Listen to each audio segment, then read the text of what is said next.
kita kasi naman muna pa. Sabi ko tunay daw ko yun. Plated lang to win. Plated lang to win. Plated lang to win. Ha?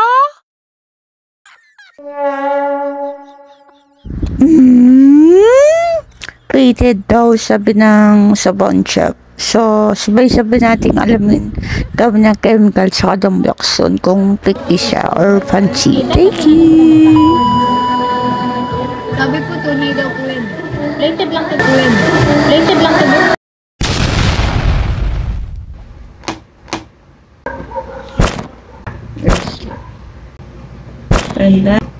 Brenda, ikaw. So, hindi talaga siya nangungulit. Kaya natin itong plastic na siya. Ang plastic ay hindi siya nangungulit siya.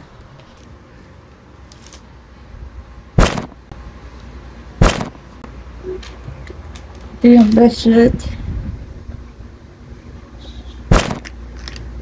So, lumulog siya. So,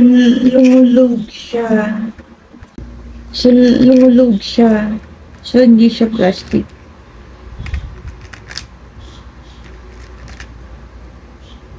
Tapos itong hikaw, single siya, hindi siya nalubog. So, hindi siya plastic. At itong pendant, hindi siya plastic. Hindi siya plastic. Patayin natin to sa Blackstone.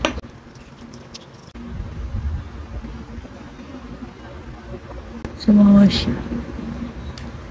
So, yung pendant naman.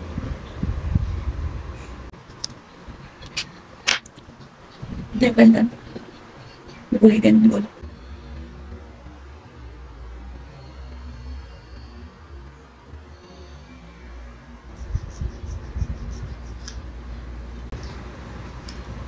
Yan. Umukulay din yung yung hikaw.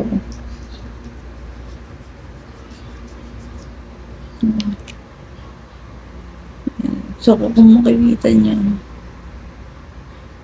kita siya. Isa kasi basta. Ito, yung katubig lang, nabubura siya.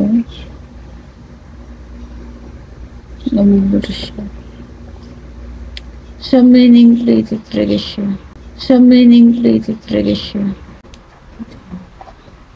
Ito yung chemical. Parang kung mabura siya, hindi siya talaga siya. Ito yung scratches. Kita niyo ba? Yan, kita niya na.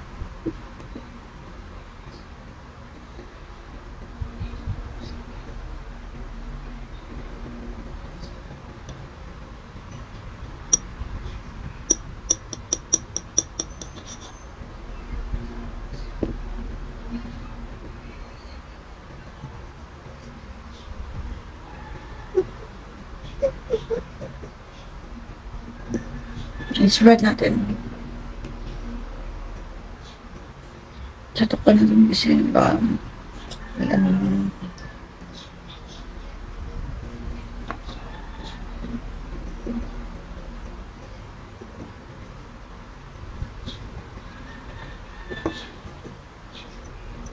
Nawala siya. So meaning, hindi siya talaga, plated lang talaga siya. Hindi siya tunay. Nawala yung mga scratches niya yun. Yung kabilang dulo, hindi natin nalagay. Kaya lagyan natin. Ito yung may scratches pa dito.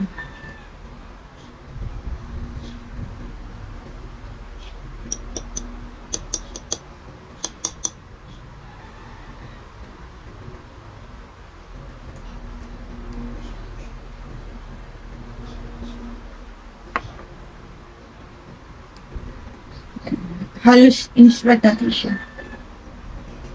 So, tanggal talaga siya. Kasi nawala yung kabit natin sa kanya. Nawala siya. Nawala, diba? Kita niyo. Nawala yung kinaskas natin. Parang siyang bago na ulit. So, may hindi talaga siya gold. Tama yung isang tingin po lang ng owner or balisa pawn shop ay tunay. Thank you so much. Sana may tutunan kayo. Salamat po. See you!